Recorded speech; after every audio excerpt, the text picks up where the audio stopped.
अपने मसाइल को हल करने के लिए सब्सक्राइब करें आपके मसाइल का हल। ज़हीर अहमद तुर्बत से, अगर 3 रकत वाली नमाज में आखिरी रकत में इमाम के साथ शामिल हुए तो बकिया 2 रकात पढ़ने का क्या तरीक़ा है? अगर 4 रकत वाली में आखिरी रकत में शरीक हुए तो बकिया 3 रकात पढ़ने का क्या तरीक़ा है? अच्छा, नमाज थी 3 रकत वाली, आखिरी रकत में इमाम के साथ शरीक हुए तो 2 तरीक़े हैं उसके।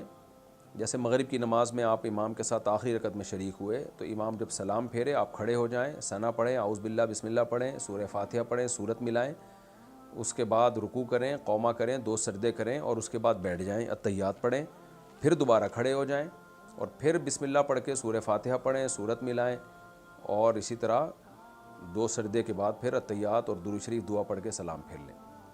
ये तरीक़ा है जी। और अगर 4 रकत वाली में आखिरी रकत में शरीक हुए तो बकिया 3 रकत पढ़ने का क्या तरीका है, उसका तरीका भी बता देता हूँ जी। अगर आप 4 रकत वाली नमाज में आखिरी रकत में शरीक हुए तो इमाम जब सलाम फेरेगा आप खड़े हो जाएंगे, सना पढ़ेंगे, आउज़ बिल्लाह बिस्मिल्लाह पढ़ेंगे, सूरह फातिहा पढ़ेंगे, फिर बिस्मिल्लाह पढ़ के नई सूरत शुरू करेंगे, उसके बाद रुकू करेंगे, 2 सजदे करेंगे, उसके बाद फिर आप बैठ जाएंगे। बेहतर यही है। तो अत्तहियात पढ़ें और अत्तहियात पढ़ के फिर खड़े हो जाएं। फिर जब खड़े हो गए तो फिर बिस्मिल्लाह पढ़ी, सूरह फातिहा पढ़ी, सूरत भी मिलाई और फिर रुकू किया, सजदे किए, फिर दोबारा खड़े हो जाएं, यानी बैठे नहीं, फिर खड़े हो जाएं।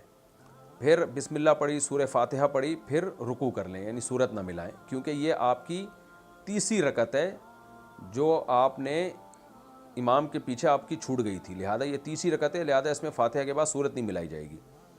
तो इस तरह से आप कर लें।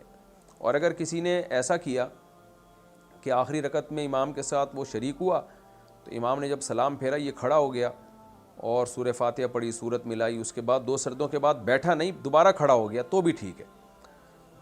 तो भी फिर यही तरीका होगा कि सूरह फातिहा पढ़ेगा और फिर सूरत मिलाएगा, लेकिन फिर उसके बाद वाली रकत में बैठना ज़रूरी है। अत्तहियात पढ़े, फिर खड़े हो जाए और फिर आखिरी रकत में सिर्फ सूरह फातिहा पढ़े। तो नहीं, कादा दोनों तरह से कर सकता है। जब सलाम फेरा इमाम ने, खड़ा हुआ, तो इसके बाद भी, इस रकत के बाद भी कादा कर सकता है, जो कि अफजल यही है कि इस रकत के बाद कादा करे। और लेकिन ये भी जायज़ है कि अगली रकत में कादा कर ले। तो एक ही कादा करेगा, इस रकत में कर लिया तो अगली में नहीं करेगा, अगली में कर लिया तो इसमें नहीं करेगा। अच्छा भाई, बीबी बॉय के हवाले से PGF ट्रीटमेंट कराना कैसा है, ये क्या है भाई? बेबी बॉय, ये मुझे नहीं पता, मैं इस पे तहकीक करूँगा इंशाल्लाह कि ये होता क्या है। मेरी डिलीवरी के वक्त मेरी अम्मी ने मन्नत मानी थी कि अगर डिलीवरी आसानी से हो जाए तो 5 रोज़े रखूँगी। अब किसी वजह से इनसे मन्नत पूरी नहीं की जा रही तो कोई दूसरा रास्ता बता दें। अगर ज़बान से अल्फाज कहे थे कि डिलीवरी आसानी से हुई तो मैं 5 रोज़े रखूँगी, ज़बान से अल्फाज कहे थे, तो मन्नत पूरी करना वाजिब है। तो कोई मुश्किल नहीं है, 5 रोज़े सर्दियों में रख लें और कंटिन्यू 5 रोज़े रखना ज़रूरी नहीं होगा, कभी भी रख लें, दिन जब छोटे होते हैं उस वक्त रख लें।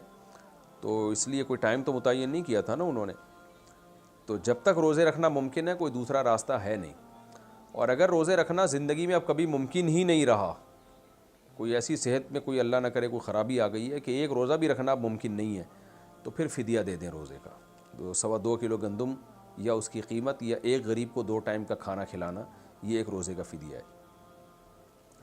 अगर स्कूल में हिजाब ना हो और 2 साल स्कूल में बाकी हों तो क्या करें? हिजाब लेना लाजिम है औरत पर। अगर वो हिजाब की पाबंदी है तो फिर स्कूल छोड़ दिया जाएगा, क्योंकि शरई अहकाम जो औरत पे जो पर्दा है वो बहरहाल फ़र्ज़ है, उसमें कोई गुंजाइश नहीं है। जिस कमरे में कुरान रखा हुआ हो इस कमरे में नहा सकते हैं? हमारे एक जानने वाले वॉशरूम में नहीं नहाते, कमरे में नहाते हैं। अजीब आदमी है यार।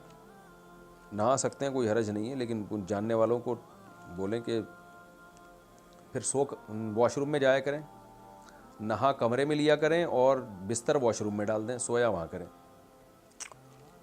क़ज़ाए उम्री पढ़ने का तरीक़ा बता दें, मैं 18 साल की हूँ। इस पे मैं कई दफ़ा तरीक़ा बता चुका हूँ, आप YouTube पे सर्च करें क़ज़ाए उम्री का तरीक़ा मुफ्ती तारिक मसूद, तो पूरा तरीक़ा आ जाएगा, तो सर्च कर लें बहुत आसानी से। اگر کسی شخص کی شادی میں بہت مشکلات آ رہی ہوں اور وہ پیسے دے کر زنا کرنا چاہے تو کر سکتا ہے؟ نہیں جناب، حرام ہے. فری پھوکٹ کا زنا بھی حرام، پیسے دے کے زنا کرنا بھی حرام، کبیرہ گناہ ہے، بہت سخت. اللہ کو زنا سے نفرت ہے. تبھی قرآن نے حکم دیا کہ جو غیر شادی شدہ مرد یا عورت زنا کرے تو حکومت کو حکم دیا کہ چوک میں ان کو 100 کوڑے مارو، اور شادی شدہ زنا کرے تو رجم کرو ان کو. بہت سخت گناہ ہے یہ، تو کسی صورت میں جائز نہیں ہے. جو شادی میں اگر مشکلات پیش آ رہی ہیں تو اس کا بھی اللہ نے حل بتایا. وَلْيَسْتَعْفِفِ الَّذِينَ لَا يَجِدُونَ نِكَاحًا حَتَّى يُغْنِيَهُمُ اللَّهُ مِنْ فَضْلِهِ. سورہ نور میں اللہ فرماتے ہیں کہ جن کے لیے نکاح کا بندوبست نہیں ہو رہا وہ پاک دامنی سے رہیں، اور اللہ نے امید دلائی ہے کہ انشاءاللہ اللہ بندوبست کرا دے گا ان کا. تو گناہ کرنے کی اجازت نہیں ہے. محمد انس ملک انڈیا سے، میں کھانسی کی وجہ سے رات بھر سو نہیں پایا اور میری فجر کی نماز قضا ہو گئی. میں بہت شرمندہ ہوں کہ میری فجر قضا ہوئی، میں کیا کروں؟ اگر آپ نے الارم لگایا تھا، صبح اٹھنے کی پوری کوشش کی تھی، پھر بھی آنکھ نہیں کھلی، تو پھر صحیح حدیث ہے، نبی صلی اللہ علیہ وسلم نے فرمایا لیس فی النوم تفریط التفریط فی الیقظہ، کہ سوتے میں اگر انسان کی نماز نکل جائے تو اس میں کوئی گناہ نہیں ہے. وجہ اس کی ہے کہ انسان کو ظاہر ہے سوتے میں تھوڑی اپنے اوپر کنٹرول ہوتا ہے. تو فرمایا کہ گناہ جب ہوگا جب جاگتے ہوئے حالت میں انسان نماز قضا کرے. اسی طرح سوتے ہوئی حالت میں آپ نے اٹھنے کا انتظام ہی نہیں کیا، الارم نہیں لگایا، آپ کو حالانکہ پتہ تھا کہ میں سوؤں گا تو میری نماز قضا ہو سکتی ہے، تو اٹھنے کا انتظام کرنا چاہیے تھا. انتظام کیا پھر بھی آنکھ نہیں کھلی تو بہرحال وہ معاف ہے، اس میں کوئی گناہ نہیں ہے.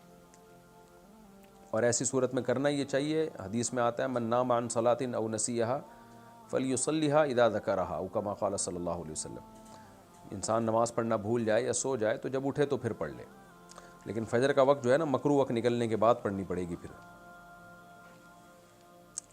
مرزا شاہ زم ملیحہ آباد، میں سردے میں انگلیاں ملی ہوئی ہونی چاہیے یا نہیں؟ ملی ہوئی ہونی چاہیے جناب. تہجد نیند لینے کے بعد پڑھنی چاہیے یا نیند لینے سے پہلے بھی پڑھ سکتے ہیں؟ جو اصل سنت طریقہ ہے تہجد کا وہ سونے کے بعد اٹھا جائے، لیکن some thing is better than nothing. اگر کوئی نیند لینے سے پہلے بھی پڑھ لے تو انشاءاللہ تہجدی کا ثواب ملے گا، لیکن کم ثواب ہوگا. سوتیلی ماں کے ساتھ حج یا عمرہ کر سکتے ہیں؟ اگر سوتیلی ماں بالکل ینگ ہے، جوان ہے، تو یہ فتنوں کا دور ہے، تو ایسی صورت میں پھر جوان لڑکے کے لیے سوتیلی ماں کے ساتھ سفر کرنا جائز نہیں ہے. لیکن اگر سوتیلی ماں اگرچہ وہ محرم ہے، لیکن دور بہرحال فتنوں کا ہے اور سفر میں بہت خطرہ ہوتا ہے فتنے کا، تو لیکن اگر وہ بوڑھی ہو چکی ہے تو پھر جائز ہے، کوئی حرج نہیں ہے. کسی کو طلاق کے وسوسے آتے تھے اور اس نے دعا مانگی اور اس میں کہا کہ اگر میں یہ کام کروں تو میری پہلی بیوی کو طلاق. یہ بات کہنے سے میں توبہ کرتا ہوں. پاگل آدمی ہے یہ بالکل ہی. تو کیا طلاق ہو جائے گی؟